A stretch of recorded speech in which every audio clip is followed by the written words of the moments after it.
Hello students, welcome back to my channel. कैसे हो आप सब? उम्मीद करती हूँ बेटा सभी अच्छे होंगे और अपना ख्याल भी रख रहे होंगे। तो बेटा आज हम करने जा रहे हैं अपनी वर्कशीट नंबर 46 विज्ञान सब्जेक्ट की है बेटा, 9th क्लास की है। ठीक है, 19 तारीख की यानी कि मंडे की, हिंदी मीडियम में है, जिसमें आज हम पढ़ेंगे बेटा उत्तक चैप्टर से सरल स्थायी उत्तक का एक दो प्रकार जो हमारे बचे हुए थे, कोलेनकाइमा और स्क्लेरेनकाइमा। ठीक है, तो चलिए स्टार्ट करते हैं बेटा। हमने पैरेनकाइमा पढ़ा था अपने लास्ट वर्कशीट में, जो इसका पहला प्रकार था। तो ज्ञान पूछ रहा है बेटा, जिज्ञासा दीदी, पौधे इतने लचीले, कठोर और मजबूत कैसे होते हैं? ठीक है, तो वो कैसे होते हैं क्या बताती है जिज्ञासा? ज्ञान, जैसा कि हमने ज्ञान जाना, पादपों में पैरेनकाइमा के साथ साथ कोलेनकाइमा और स्क्लेरेनकाइमा सरल स्थायी उत्तक भी होते हैं। कोलेनकाइमा पौधों को लचीलापन प्रदान करता है और स्क्लेरेनकाइमा उन्हें कठोर एवं मजबूत बनाता है। ठीक है, तो ये तो लचीलापन देता है क्लोरेनकाइमा, और स्क्लेरेनकाइमा क्या देता है बेटा? ऐसे याद करो, एस से ही क्या होता है? स्ट्रॉन्ग, और एस से ही क्या होता है? स्क्लेरेनकाइमा। ठीक है, तो कठोर और मजबूती प्रदान करता है। अब बेटा देखो, क्लोरेनकाइमा होता क्या है? इसे पौधों में एपिडर्मिस के नीचे पर्णवृंत में देखा जा सकता है। ठीक है, तो ये कहाँ पर दिखाई देती है बेटा? ये पौधों में एपिडर्मिस के नीचे, देखो ये जैसे इसकी एक मतलब छाल है। ठीक है, पेड़ की छाल को उखाड़ोगे तो बेटा उसके नीचे पाई जाती है, ये पर्णवृंत बोला जाता है उसको। और इसकी भित्ति की जो है मोटाई, ठीक है, इस तरीके की होती है। ठीक है, और वो क्यों होती है वो भी बताएंगे। और राजधानी इसमें देखो बेटा, ये बड़ी होती है आकार की, और केंद्रक कोशिका भित्ति का यहाँ पर होता है छोटा सा। तो इसकी उत्तक की कोशिकाएं जीवित, लंबी और अनियमित ढंग से कोनों पर पैक्टिन नामक रासायनिक पदार्थ के कारण मोटी होती है। ठीक है, तो इसके जो उत्तक कोशिकाएं हैं वे क्या होती है? जीवित होती है, लंबी होती है, और अनियमित ढंग से कोनों पर पैक्टिन नामक रासायनिक पदार्थ के कारण मोटी होती है। ठीक है, किसके कारण मोटी होती है? पैक्टिन नामक रासायनिक पदार्थ के कारण मोटी होती है। ओके, तथा कोशिकाओं के बीच बहुत कम स्थान होता है। और बेटा जो कोशिकाएं होती है उनके बीच क्या होता है? बहुत कम स्थान होता है। यहाँ पर आप देख भी रहे होंगे, यहाँ बिल्कुल भी स्थान नहीं है। इनके दो कोशिकाएं आपस में जुड़ रही हैं, उनके बीच में कोई स्थान नहीं है। ठीक है, कोलेनकाइमा पौधों में लचीलापन का गुण जो है सरल स्थायी उत्तक के कोलेनकाइमा के कारण आता है। ये हम पढ़ चुके हैं कि इनमें लचीलापन क्यों आता है? कोलेनकाइमा के कारण आता है। और यह पौधों को यांत्रिक सहायता प्रदान करती है। ठीक है, कोई भी कार्य करने के लिए एक ऊर्जा कह लो आप एक तरीके से। तो यांत्रिक सहायता मतलब होता है कोई भी कार्य करने की जो क्षमता होती है, ठीक है, वो प्रदान करती है इनको। ओके, अब स्क्लेरेनकाइमा क्या है बेटा? यह सरल स्थायी उत्तक पौधों को कठोर एवं मजबूती प्रदान करता है। ये तो लचीलापन प्रदान कर रहा था। ठीक है, इस उत्तक की परिपक्व कोशिकाएं मृत होती हैं, लंबी होती है और पतली होती हैं। ठीक है, ये याद रखना है। और इसकी जीवित लंबी होती थी, ठीक है, और मोटी होती थी, और इसकी पतली होती है। इस उत्तक की भित्ति लिग्निन नामक रासायनिक पदार्थ के कारण इतनी मोटी हो जाती है कि कोशिकाओं के बीच आंतरिक स्थान नहीं बचता। ठीक है, देखो इनके बीच में आंतरिक स्थान बचता तो है, लेकिन कम बचता है कोलेनकाइमा में, लेकिन इनमें बिल्कुल भी नहीं बच पाता। तो आप एक तरीके से ये देख लो, डिफरेंस इनके तीन हो गए। ये तो मोटी होती हैं, ठीक है, जो इनकी कोशिकाएं होती हैं, और इनकी कोशिकाएं पतली होती हैं। वो जीवित और लंबी होती हैं, ये मृत और लंबी होती हैं। ये दो बन गए। और तीसरा बेटा कि इनके बीच में आंतरिक स्थान नहीं बचता कोशिकाओं के, और इसमें आंतरिक स्थान बचता है।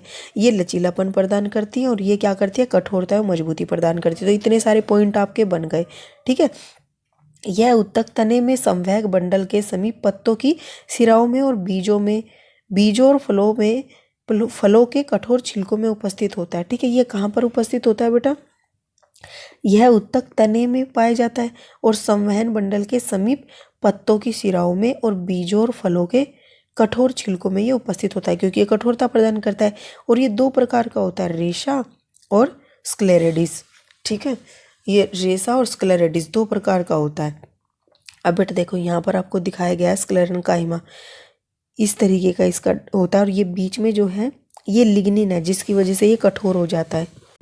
अब बेटा देखो, ये तो आपने जान लिया स्क्लेरेनकाइमा क्या होता है और कोलेनकाइमा क्या होता है। ठीक है, जो ये आपने देखा था बेटा, ये बीच में ये क्या है? लिग्निन, और इसी की वजह से ये क्या होती है? इसकी कोशिकाएं कठोर और मजबूत होती हैं। ओके, अब बेटा इसके क्वेश्चन आंसर हैं वो कर लेते हैं। पैरेनकाइमा के अतिरिक्त दो सरल स्थायी उत्तकों के नाम बताओ। तो पैरेन्काइमा हमने कल पढ़ा बेटा। आज दो उत्तक कौन कौन से हैं? कोलेनकाइमा और स्क्लेरेनकाइमा। ठीक है। अब बेटा नेक्स्ट क्या है कि स्क्लेरेनकाइमा उत्तक पौधों में कहाँ उपस्थित होता है? स्क्लेरेनकाइमा कहाँ होता है बेटा? यह उत्तक तने में संवैग बंडल के समीप पत्तों की शिराओं में बीजों और फलों के कठोर छिलके में उपस्थित होता है। ये लिख दोगे आप। ठीक है। अब उसके बाद क्या पूछा है बेटा? स्क्लेरेनकाइमा उत्तक में कोशिकाओं की भित्ति मोटी हो जाती है। ठीक है। तो ये भित्ति क्यों मोटी हो जाती है बेटा? तो आप लिखोगे इस उत्तक की भित्ति लिग्निन नामक रासायनिक पदार्थ के कारण इतनी मोटी हो जाती है। ठीक है। इतनी मत लिखना, के कारण मोटी हो जाती है, लिग्निन नामक रासायनिक पदार्थ के कारण। ठीक है। अब बेटा नेक्स्ट क्या है कि कोलेनकाइमा उत्तक पौधों में कहाँ उपस्थित होता है और इसका क्या कार्य होता है?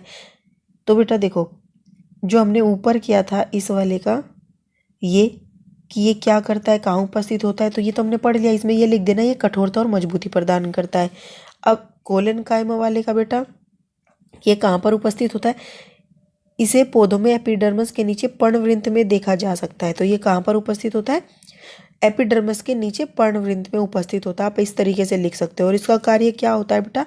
यह पौधों में लचीलेपन का गुण सरल स्थायी उत्तक के कारण ही होता है। या तो आप ऐसे लिख दो, या फिर लिख दो यह लचीलापन प्रदान करता है। यह पौधों में लचीलापन प्रदान करता है और यांत्रिक सहायता प्रदान करता है। तो ये दोनों में से कोई भी पॉइंट लिख देना। ठीक है। अब बेटा लास्ट क्वेश्चन क्या है? स्क्लेरेनकाइमा और कोलेनकाइमा उत्तक में अंतर स्पष्ट कीजिए। तो बेटा ये तो मैंने अभी आपको बताया था। क्या लिखोगे इसमें? देखो, इसमें लिखोगे यह तो कठोरता और मजबूती प्रदान करता है, यह लचीलापन प्रदान करता है। इस तरीके से लिखना जैसे मैं बोल रही हूँ। ठीक है। ये यांत्रिक सहायता भी प्रदान करता है। अब दूसरा बेटा, इसकी कोशिकाएं, इस उत्तक की कोशिकाएं जीवित और लंबी होती हैं, और इस उत्तक की कोशिकाएं जो होती है परिपक्व कोशिकाएं होती है और मृत और लंबी होती है। ठीक है। और दूसरा, जो इसकी जो कोशिकाएं हैं बेटा, वो पैक्टिन नामक रासायनिक पदार्थ के कारण मोटी हो जाती हैं। ठीक है। और ये बेटा लिग्निन नामक रासायनिक पदार्थ के कारण मोटी हो जाती हैं। ठीक है। ये मत लगाना इतनी, बस मोटी हो जाती है। दूसरा बेटा, इन कोशिकाओं के बीच में बहुत कम आंतरिक स्थान होता है, और इनके बीच में बेटा आंतरिक स्थान होता ही नहीं है। ठीक है। तो ये कुछ ऐसे हैं बेटा डिफरेंस, आप इनको लिख सकते हो। तो ये थी बेटा आपकी आज की वीडियो। उम्मीद करती हूँ आपको अच्छे से समझ आ गई होगी, और फिर भी कोई डाउट रहता है तो कमेंट बॉक्स में पूछ लेना। और अगर आपको पसंद आई हो तो इसको लाइक शेयर जरूर कर देना। इस वीडियो में इतना ही बेटा। अपना नेक्स्ट टॉपिक हम अपनी नेक्स्ट वीडियो में करेंगे। तब तक के लिए ऐसे हंसते रहिए, मुस्कुराते रहिए, पढ़ते रहिए और आगे बढ़ते रहिए। Thank you.